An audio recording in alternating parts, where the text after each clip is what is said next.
Welcome back students. This is class 9th subject chemistry chapter number 3 atoms and molecules. Today we are going to start new chapter, that is your chapter number 3 of chemistry, atoms and molecules.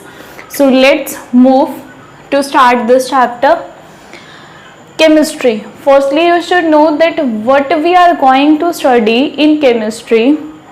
So here is a definition of chemistry. Chemistry, it is a branch of science. ये science की वो branch है which deals with the, जिसमें हम लोग deal करते हैं, मतलब इसके बारे में स्टडी करते हैं, किससे? with the study of matter. ये साइंस की वो ब्रांच है जिसमें हम मैटर की स्टडी करते हैं. अब ये मैटर क्या होता है? मैटर की definition, here is the definition of matter. Matter क्या है? Anything that has its own mass, कोई भी चीज जिसका अपना खुद का मास हो. जैसे कि आपके ये मार्कर दिख रहा है, ये मार्कर का क्या है? अपना खुद का. अगर आप इसे वेट करोगे तो इसका मास पता चलेगा कि इसका मास कितना है. ऐसी कोई भी चीज, एयर, हवा, कोई गैस, तभी तो हम सिलेंडर में मेजर कर लेते हैं कि इसके अंदर इतने केजी की गैस है, तो हम एयर को भी मेज़र कर सकते हैं. हम लोग अपने आसपास की ऑलमोस्ट हर चीज़ अपने आसपास देखो, पेन, पेंसिल, टेबल, चेयर, कुछ भी चीज़ है, इवन हम लोग भी हैं, हमारा खुद का क्या है? मास है. ऐसी कोई भी substance that has in own mass, जिसका खुद का तो मास हो, एंड ऑक्यूपाई स्पेस, और कुछ ना कुछ जगह कवर करती हो, जगह घेरती हो. जैसे इस मार्कर ने यहाँ पर जगह कवर की है, जगह घेरी है ना, इतनी जगह. इसी तरीके से हम लोग जहाँ खड़े हैं, हम लोगों ने जगह कवर की हुई है. ये व्हाइट बोर्ड है, इसने जगह कवर की हुई है. तो वैसे तो अगर नजर मारो तो आपके आसपास हर एक चीज का मास भी है, हर एक चीज ने स्पेस भी ऑक्यूपाई किया है. इवन एयर का भी एग्जांपल ले लो. एयर का मास है, एयर ने भी जगह कवर की हुई है. तभी तो अगरबत्ती के भी जब आप जलाते हो तो उसके जो गैस के मॉलिक्यूल है वो भी स्प्रेड हो जाते हैं. पहले वो रूम में थे, अगर आपने रूम बंद किया हुआ और फिर अगरबत्ती जलाई है, अगर आप रूम का डोर ओपन कर देते हो वो मॉलिक्यूल्स बाहर भी चले जाते हैं, यानी वो भी जगह तो कवर करते हैं. और मास भी होता है हर चीज का. तो हर एक चीज ही किस में आती है? इसका मतलब मैटर में, क्योंकि मैटर की डेफिनेशन थी जिसका भी मास हो, जिसने भी स्पेस ऑक्यूपाई किया, वो मैटर है. इसका मतलब तो हमारे आसपास की हर एक चीज मैटर है. एयर, वाटर, टेबल, चेयर, तो इनके एग्जाम्पल आप लोग खुद बता सकते हो कि हमारे आसपास की हर एक चीज क्या है? मैटर है. ह्यूमन बींग्स, हम लोग भी मैटर है. लेकिन एक ऐसी चीज भी है जो कि मैटर नहीं है. वो कौन सी है? Everything around this universe is a matter. हमारे यूनिवर्स में हर एक चीज, चाहे वो मून है, सन है, सबका मास है, सबने जगह कवर किया है. यूनिवर्स में हर एक चीज मैटर है, एक्सेप्ट, छोड़कर. किसे छोड़कर? आवर फीलिंग्स, हमारी फीलिंग्स को छोड़कर. हमारी फीलिंग्स का ना तो कोई मास होता है, ना ही वो कोई स्पेस ऑक्यूपाई करती है. हम लोग डायरेक्ट तो बोल देते हैं कि हमारा मन भर गया, पर ऐसा कुछ नहीं है. उन्होंने कोई जगह ही नहीं घेरी हुई थी कि हमारा मन भर गया. तो क्या है? फीलिंग्स को छोड़कर, चाहे वो हैप्पीनेस की हो या फिर वो सैडनेस की हो, लव की हो, हेट्रेड की हो, कोई भी फीलिंग्स को छोड़कर इस यूनिवर्स में हर एक चीज मैटर है. ओके, नेक्स्ट देखिए. अब इसके बारे में अब चैप्टर आपका मेनली स्टार्ट होता है, क्योंकि ये जो मैटर है, ये तो मैंने बताया कि हम लोग, मैटर क्या है? हर एक चीज. यानी केमिस्ट्री क्या है? हर एक चीज जो हमारे आसपास है वो किससे मिलके बनी है, वो कैसे बनाई गई है, वो किसके साथ कैसे रिएक्शन करेगी, इसी को पढ़ना ही केमिस्ट्री है. क्योंकि मैटर की स्टडी बोला ना, मतलब मैटर की सारी इंफॉर्मेशन कि वो बनी कैसे है. जैसे हम खाना बनाते हैं तो वो भी केमिस्ट्री में आता है, कुकिंग प्रोसेस भी. तो ये कैसे बना, इनमें क्या रिएक्शन हुई, कैसे वो कंबाइन हो गए. हमारा खाना एक बार पक जाने के बाद हम उसे अलग अलग नहीं कर पाते. आप लोगों ने जैसे कुछ भी बना दिया, पुलाव बना दिया, अब आप उनको अलग अलग नहीं कर सकते, फिर दोबारा से बिना पका हुआ नहीं बना सकते एक बार पकने के बाद. तो क्या है कि एक साइड का प्रोसेस हो रहा है कि हम उनको मिक्स कर रहे हैं तो वो चीज़ तो बन गई. जैसे नींबू पानी बनाते हुए नींबू आपने लिया, पानी, चीनी जो भी डाला, अब इनको मिक्स किया तो आपका नींबू पानी तो बन के रेडी हो गया, लेकिन नींबू पानी से वापस वो सब्सटेंस अलग अलग नहीं कर पा रहे। तो ऐसे वो कौन से रूल्स हैं, कौन सी लॉज हैं जिनकी वजह से कोई चीज तो कंबाइन हो सकती है जबकि कोई सेपरेट नहीं होगी, या कोई कंबाइन हो जाता है कोई नहीं होता। एक मार्कर के साथ दूसरा मार्कर रख दे, ये दोनों तो एक दूसरे के साथ नहीं मिल रहे, जबकि यही पानी और चीनी एक साथ रख दे दोनों मिक्स हो जाते हैं। तो कौन से रूल्स है जिनकी वजह से ये कंबाइन होते हैं, रिएक्शन परफॉर्म करते हैं, और कौन से नहीं। तो बेसिकली मैटर को पढ़ना ही केमिस्ट्री है, और हमारे आसपास हर एक चीज जिसका खुद का मास होता है और स्पेस ऑक्यूपाई करता है उसको मैटर कहते हैं। इंपॉर्टेंट डेफिनेशन है मैटर की। नेक्स्ट देखिए, if we go on dividing, अगर हम डिवाइड करें मैटर को, मैटर हिंदी में बोलते हैं पदार्थ, पदार्थ। आपको कई बार ये एग्जाम में मैटर वर्ड ही नहीं मिलेगा, वो पदार्थ लिख देंगे कंफ्यूज करने के लिए, तो समझ आना चाहिए, सब पता होना चाहिए।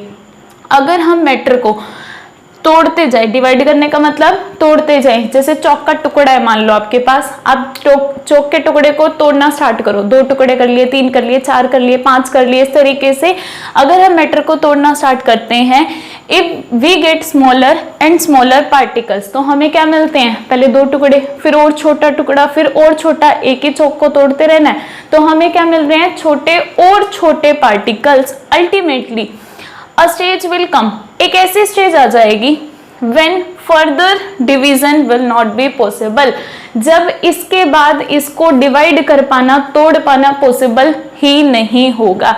आपने एक चौक लिया, उसको 2 पीस में किया, 2 के 4 बना दिए, इसी तरीके से कंटिन्यू रखा, लेकिन एक ऐसी स्टेज आ जाएगी जब हम उसे तोड़ ही नहीं पाएंगे। जैसे अगर आप चौक को टच करते हो तो आपके हाथ में पाउडर लग जाता है, तो वो पाउडर को क्या तोड़ना पॉसिबल है? तो वो एक ऐसी स्टेज आ चुकी है कि अब हम उस पाउडर स्टेज को ब्रेक ही नहीं कर सकते। तो इसको कहते क्या है, अलग अलग फिलोसफर्स ने इन्हें अलग अलग कहा है, तो ये इसी के पॉइंट है। इंडियन फिलोसफर्स का कहना है महर्षि कन्नड़, इंडियन फिलोसफर का नेम है एक महर्षि कन्नड़ नाम का पर्सन है जो कि इंडियन फिलोसफर था। नेम्ड, उसने नाम दिया दीज इनडिविजिबल पार्टिकल।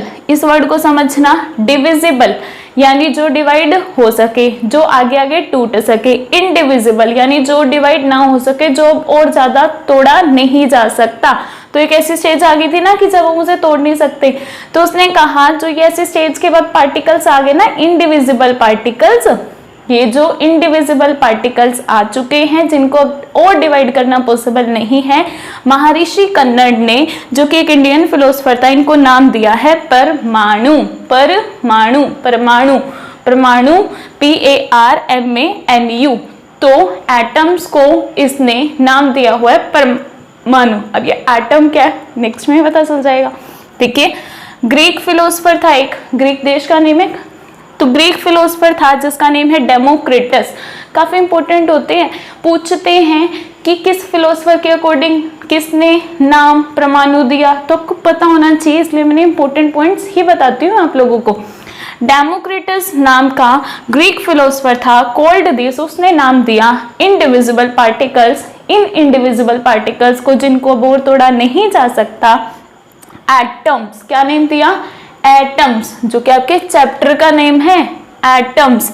मीनिंग, क्योंकि ग्रीक लैंग्वेज में इसका मीनिंग होता है इनडिविजिबल, जिसे तोड़ा ना जा सके ना उसको कहते थे एटम्स। तो इसने कहा इनको और तोड़े नहीं जा सकता, इसीलिए इसने इनको नाम दिया एटम्स। सो आई होप कि आपको समझ आया होगा कि एटम्स क्या होते हैं। जब किसी चीज को और ज्यादा तोड़ना पॉसिबल नहीं है, यानी हम बिल्कुल छोटे स्टेज पे आ गए हैं कि बिल्कुल छोटा सा पार्टिकल मिल गया जिसे तोड़ ही नहीं सकते, तो स्मॉलेस्ट पार्टिकल को ही क्या कहा जाता है? एटम। अब धीरे धीरे हम मॉलिक्यूल को भी समझेंगे और पूरे चैप्टर में हमें एटम्स और मॉलिक्यूल से रिलेटेड बहुत सारा कुछ समझना है। और ये चैप्टर इंपॉर्टेंट है क्योंकि सेकंड जो इससे नेक्स्ट चैप्टर है ना, chapter number 4, structure of atom, वो भी क्या है, एटम की स्ट्रक्चर। अगर आपको ये नहीं क्लियर आएगा तो आपका नेक्स्ट चैप्टर कभी समझ नहीं पाओगे। तो अच्छे से समझ के चलना काफ़ी इंपॉर्टेंट है। आगे भी फर्दर क्लासेस में काफ़ी इंपॉर्टेंट टॉपिक रहेगा, 10th क्लास में भी ये काफ़ी काम का है, 11th 12th। So please prepare this topic very well from the starting.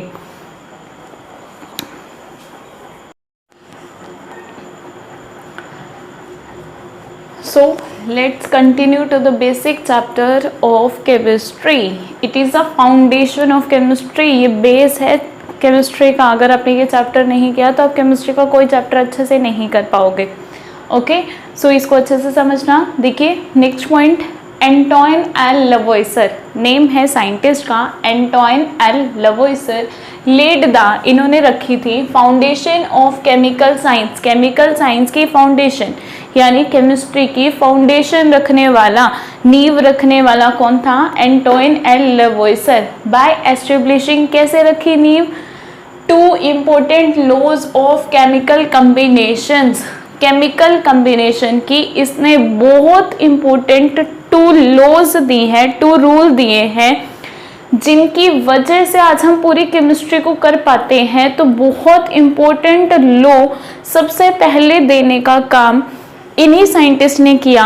तो इन्हीं ने ही केमिस्ट्री की, केमिकल साइंस की फाउंडेशन रखी, नींव रखी है 2 लॉज देकर.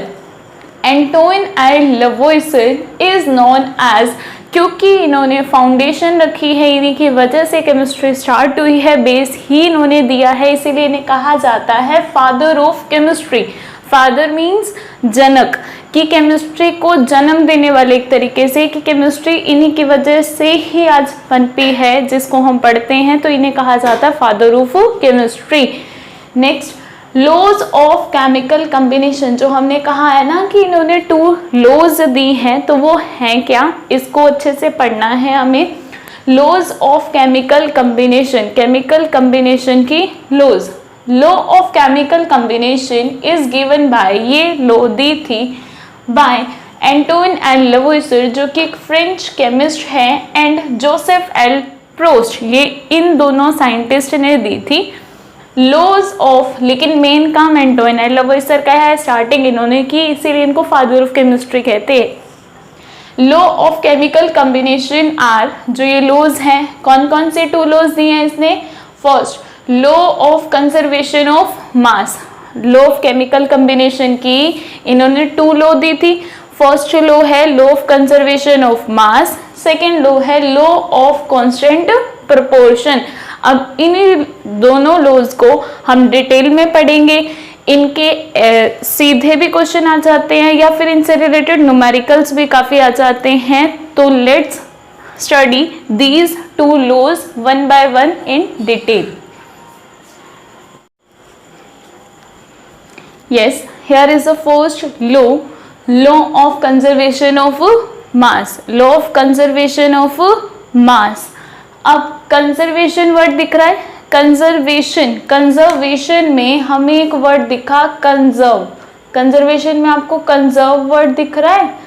कंजर्व का मीनिंग होता है फिक्स रहना या सेम रहना, यानी चेंज ना होना. कंजर्व रहना मतलब सेम रहना, फिक्स रहना, उतना ही रहेगा.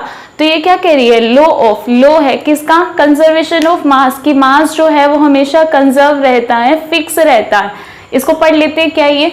This law is given bye, firstly हम लोगों ने डिस्कशन किया कि law of chemical combination 2 scientist ने दी है, एक तो एंटोइन एल लवोइसर और सेकेंड है जोसेफ एल प्रोस्ट. तो कौन से साइंटिस्ट ने कौन से लॉ केमिकल कम्बिनेशन की दी है? तो फर्स्ट लॉ थी कंजर्वेशन ऑफ मास की लॉ. तो ये लॉ दी है एंटोइन एल लवोइसर ने. अकॉर्डिंग टू दिस लॉ, ये लॉ की स्टेटमेंट है कि ये लॉ कहती क्या है, बताती क्या है हमें. इस लॉ के according mass can neither be created, ना तो मास को बनाया जा सकता, नॉर बी डिस्ट्रॉयड, ना ही इसे पूरी तरीके से खत्म किया जा सकता, ना तो आप मास को बना सकते. जैसे अगर मैं आपको कहूँ कि बिना चौक के पाउडर का चौक बना दो, कैसे बनाओगे? आपको चौक का पाउडर तो लगेगा, चाहे आप पुराने चौक का यूज करो या नया लेके करो. तो बिना पाउडर के क्या चौक बनेगा? अच्छा, इसी तरीके से आप लोगों को कहा जाए प्लास्टिक की चेयर बनानी है, लेकिन प्लास्टिक नहीं दूंगी मैं आपको, तो कैसे बनाओगे? तो ऐसा तो हो ही नहीं सकता बिना उसके मास के. जब तक आप कोई चीज यूज ही नहीं करोगे तो आप नई चीज में क्रिएट नहीं कर सकते. कुछ ना कुछ तो, अगर हम रोटी भी पकाते हैं तो हमें आटे की जरूरत होती है ना, तो मास लेकर ही, मास को हम क्रिएट नहीं कर सकते. अगर हमें चाहिए तो हम किसी और चीज का मास यूज करते हैं. हम लोगों ने आटा यूज किया, तब जाके उसकी रोटी बनी है। तो हम मास को क्रिएट खुद नहीं कर सकते, हमें यूज करना आता है, नॉट डिस्ट्रॉयड, ना ही हम उसे पूरी तरीके से खत्म कर सकते। मान लो आपको कहा जाए कि आपके लकड़ी का टुकड़ा दे दिया और इसको खत्म कर दो, आप इसको जला दोगे, तोड़ दोगे, आप इसको कितने भी टुकड़ों में करो, छोटे छोटे टुकड़े तो आपके पास रह जाएंगे, वो गए थोड़ी ना कहीं और। अच्छा, मान लो आप इसे जला देते हो, जलाने के बाद भी इसकी राख रहेगी, यानी इसका मांस बचा हुआ है, वो लकड़ी की ही तो राख है। तो हम ना तो मांस को बना सकते, क्रिएट नहीं कर सकते, ना ही डिस्ट्रॉय कर सकते इन अ फिजिकल चेंज में और अ केमिकल रिएक्शन, ना ही किसी केमिकल रिएक्शन में। फिजिकल चेंज क्या होता है? जैसे फिजिकल चेंज का मीनिंग है जब कोई नई चीज ना बने। चेंज वर्ड दिख रहा है, चेंज का मतलब बदलाव तो होना है। एक ऐसा चेंज जब कोई नई चीज नहीं बनेगी, बस पुराने वाली चीज की या तो शेप बदल जाएगी, या उसका कलर बदल जाएगा, या साइज बदल जाएगी, या फिर स्टेट बदल जाएगी कि सॉलिड, लिक्विड और गैस इनमें बदल जाएगा। एग्जाम्पल जैसे मेल्टिंग ऑफ आइस, आइस का मेल्ट होना, तो क्या है, आइस भी पानी था, पानी भी पानी है, आइस मेल्ट होने के बाद वाटर बन गया। तो ये क्या है, फिजिकल चेंज है, कोई नई चीज नहीं बनी, बस उसकी स्टेट बदली है, उसकी शेप बदली है, तो ये होते हैं फिजिकल चेंज। और केमिकल चेंज, जैसे केमिकल चेंज, हम लोगों ने खाना पकाया, तो क्या है, खाना पकाने के बाद हम उसे वापस नहीं बना सकते, वापस जिससे मिलके बनाया था उनमें ब्रेक नहीं कर सकते। तो केमिकल रिएक्शन यानी एक ऐसे केमिकल चेंज होते हैं जहां नए सब्सटेंस बनते हैं, नई चीजें बनती हैं, बिल्कुल नई प्रॉपर्टी के साथ। जो टेस्ट हम कच्चा खा के आता था वो पकाने के बाद बिल्कुल अलग टेस्ट बन जाता है। जैसे पानी का ही एग्जांपल ले लो, वाटर कैसे बनता है, हाइड्रोजन और ऑक्सीजन से, हाइड्रोजन और ऑक्सीजन से वाटर बनता है। अब क्या कोई हाइड्रोजन और ऑक्सीजन को देखकर बता सकता है कि ये पानी बना सकता है, या फिर पानी को देखकर हम लोग कह सकते थे अब तक, अगर हमने साइंस ना पढ़ी होती, कि पानी हाइड्रोजन और ऑक्सीजन से मिलके बना है। तो ये क्या है, पानी बन गया, बिल्कुल नई चीज बनी, बिल्कुल नई प्रॉपर्टीज हैं, क्योंकि हाइड्रोजन खुद जलने वाली गैस है, ऑक्सीजन किसी भी चीज को जलाने के काम आती है, जबकि पानी बुझाने के काम आता है। तो इनका कितना अलग अलग काम था, ऑक्सीजन जला रही है, हाइड्रोजन जल रहा है, जबकि दोनों के मिलने से जो बना पानी वो खुद क्या कर रहा है, बुझाने के काम आ रहा है। तो जब नई चीजें बनती हैं नई प्रॉपर्टीज के साथ, और उनको वापस रिवर्स करना भी थोड़ा इम्पॉसिबल जैसा हो, क्योंकि ऐसे कंडीशन लगाओगे तो हो सकता है रिवर्स, पानी को दोबारा हाइड्रोजन ऑक्सीजन में तोड़ा जा सकता है, तो इसीलिए बोल रहे हैं थोड़ा इम्पॉसिबल सा हो, क्योंकि बहुत सारी चीजें इम्पॉसिबल भी हैं। जैसे खाना पकाने के बाद हम अलग अलग नहीं कर पा रहे उसे, जिससे मिलके हमने खाना बनाया था। तो ऐसे नए सब्सटेंस बने नई प्रॉपर्टी के साथ, उसको कहते हैं केमिकल रिएक्शन या केमिकल चेंज। जबकि यहाँ क्या है, पुरानी ही चीजें, कोई नई चीज नहीं बन रही, बस उसकी शेप, साइज या कलर कुछ ऐसा चेंज आ रहा है। सो समझ आया? तो मास ना तो कभी बनता है ना ही कभी डिस्ट्रॉय होता है, चाहे वो फिजिकल चेंज हो या केमिकल चेंज। इसी बात को हम ऐसे भी बता सकते हैं, इट स्टेट दैट, ये बताता है दैट ड्यूरिंग अ फिजिकल और केमिकल चेंज, समझा दिया क्या होता है, total mass of product, product मतलब जो रिजल्ट में बना है, जो रिजल्ट में बनता है वो होता है प्रोडक्ट, उनका mass is equal to, equal आएगा total mass of reactant. Reactant मतलब जो चीजें रिएक्ट कर रही थी, प्रोडक्ट मतलब रिजल्ट, प्रोडक्ट मतलब रिजल्ट, रिएक्टेंट मतलब जिन चीजों ने आके रिएक्ट किया। जैसे आप लोगों ने चाय बनाई, चाय बनाने के लिए आप लोगों ने पानी, चीनी, पत्ती, दूध लिया, तो ये आपके क्या है, रिएक्टेंट, क्योंकि जब ये दोनों, ये सभी चीजें आपस में जुड़ेंगी, रिएक्ट करेंगी, तभी आपका रिजल्ट तैयार होगा, तो वो तो है रिएक्टेंट। प्रोडक्ट, प्रोडक्ट की अब चाय बन के तैयार होगी, वो क्या है, प्रोडक्ट। और क्योंकि इनको आपने बर्न किया है, जलाया है, तब जाके ये क्या है, अच्छे से मिक्स हुए हैं, तो ये केमिकल चेंज था, नई चीज बनी है नई प्रॉपर्टी के साथ, और दोबारा चाय से दोबारा पानी, दूध अलग भी नहीं कर सकते, यानी केमिकल चेंज है। तो देखिए ये क्या कहता है कि आप चाय में जितनी चीनी डालोगे उतनी ही तो प्रोडक्ट में नजर आएगी। 1 चम्मच डाली है तो उतने का ही टेस्ट आएगा, 2 डालोगे तो 2 का ही टेस्ट आएगा। तो जितना रिएक्टेंट लेके चलेंगे उतना ही तो प्रोडक्ट में उसका मास मिलेगा। यही है law of conservation of mass, ये तो हमें पहले ही पता है। तो अब इन रिएक्शन, जैसे इस बात को समझा दें एग्जाम्पल से, जैसे इस रिएक्शन में A प्लस बी कोई भी दो चीज़ें हैं जो कि जुड़ रही हैं, एरो का निशान, ये प्लस का साइन बताता है कि ये दोनों मिक्स हो रही हैं, रिएक्ट कर रही हैं, एरो का निशान ये बता रहा है कि ये दोनों रिएक्ट कर रही हैं और ये बना रही है, उस साइड है ना एरो, मतलब वो चीज़ बना रही है। क्या बना रही है? C प्लस डी, कोई और कॉम्बिनेशन है दो चीज़ों का, C प्लस डी नाम का। तो ये लोगों ने क्या कहा कि जितना रिएक्टेंट का मास है, ये दोनों हमारे क्या थे, इन दोनों ने रिएक्ट किया तो ये दोनों रिएक्टेंट हो गए, ये दोनों हमें रिजल्ट में मिले हैं रिएक्शन के बाद, तो ये दोनों हमारे प्रोडक्ट हो गए। सो सम ऑफ मासेस ऑफ, प्लस करोगे A का मास B का मास, वो इक्वल आएगा जितना C और D का मास आएगा, क्योंकि रिएक्टेंट का मास जितना हुआ टोटल उतना ही प्रोडक्ट का टोटल मास के इक्वल आता है। तो क्लियर, ये फर्स्ट काफ़ी इंपॉर्टेंट लो है, न्यूमेरिकल्स भी काफ़ी आते हैं और ये लो 11th में भी एज इट इज़ यूज होगी। Now move to the numericals. Yes, this is a numerical on page number 32 of NCERT book related to law of conservation of mass. Numerical problem in a reaction, किसी reaction में 5.3 ग्राम of sodium carbonate, sodium carbonate नाम का आपके पास compound है, chemical है जो कि आपने 5.3 ग्राम लिया है, रिएक्ट विद, ये रिएक्ट कर रहा है, reacted with 6 gram of ethanoic acid, 6 ग्राम के इथेनोइक एसिड के साथ, द प्रोडक्ट वर, तो प्रोडक्ट हमें मिले। देखो जो जो आपको समझ आ रहा है उसे राइट करते रहा करो ताकि क्वेश्चन दोबारा रीड करने की नीड ना पड़े।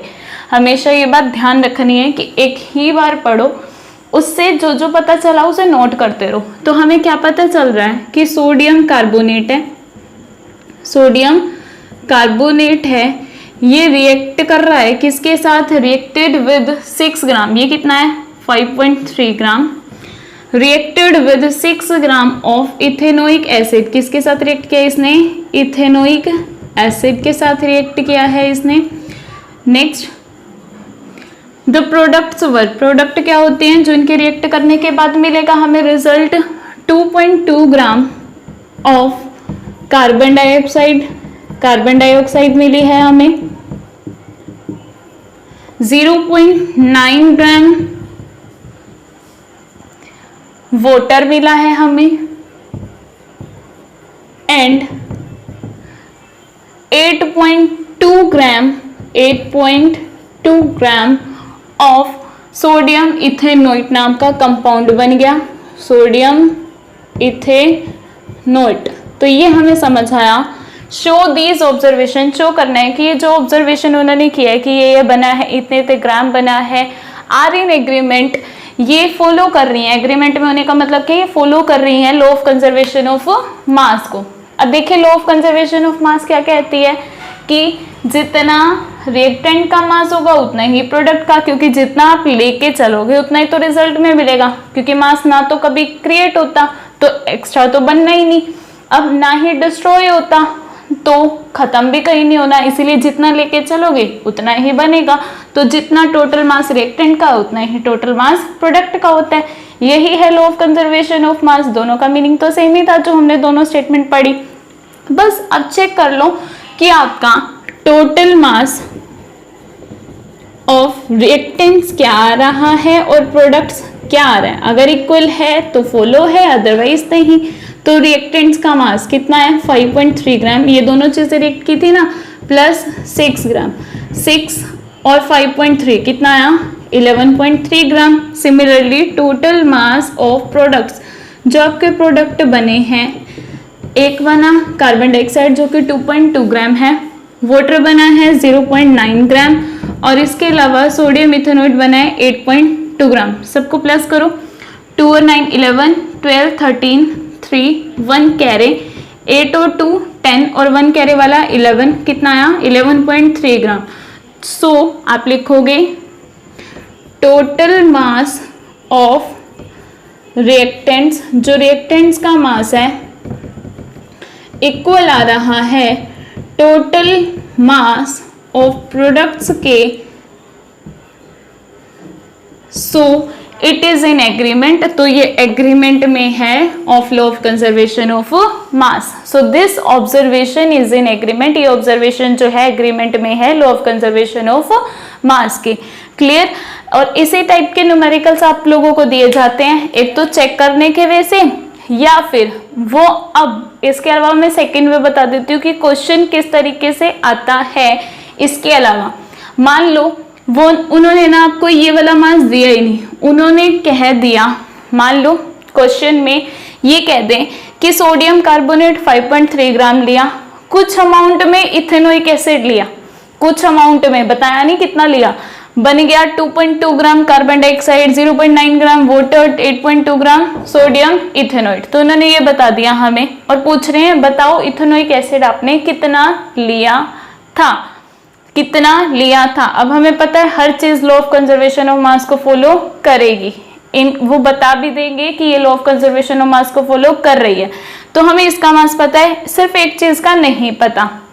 इसमें करोगे कैसे आप लोग, इसमें स्टार्टिंग आपकी चलेगी कि आपके पास जो रिएक्टेंट का मास है कितना है 5.3 ग्राम, प्लस मान लो कि इसका मास x है, जो नहीं पता होता x मान लेते हैं, x मान लिया, तो ये कितना आ गया, टोटल मास ऑफ रिएक्टेंट आ गया, इक्वल होता है किसके, टोटल मास ऑफ प्रोडक्ट के। प्रोडक्ट का मास 2.2 प्लस 0.9 प्लस 8.2, जो कि आप ऑलरेडी निकाल चुके हो 11.3 ग्राम। तो x की वैल्यू 11.3, ये यहाँ प्लस का था, यहाँ के माइनस का, 11.3 में से 5.3 गया 6 ग्राम, और एक्चुअल में यही तो था 6 ग्राम।